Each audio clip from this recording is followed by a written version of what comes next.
But I'll create the ticket. So I'll do a very, very clear, this is the issue.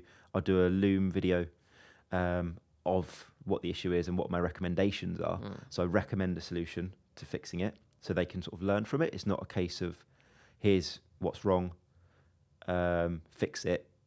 If it's got to me at that point, it means they probably either didn't know how to fix it, didn't know it was an issue. So that's where I try and do more of the education stuff and make a recommendation on what we should do, and then they will go and implement it. And that just helps going forward. It's less of a transactional fix this. It's more of a here's the knowledge to do it again in the future. So you're kind of taking the time now to do that training, give them that advice, that feedback, and then in the future that won't be an issue because they've already got that training now. the why it's wrong, the why this needs to change. So yeah, and really, as I say, self-discipline, just catching yourself saying, I'm not going to do it for the greater good of the company, the longer term.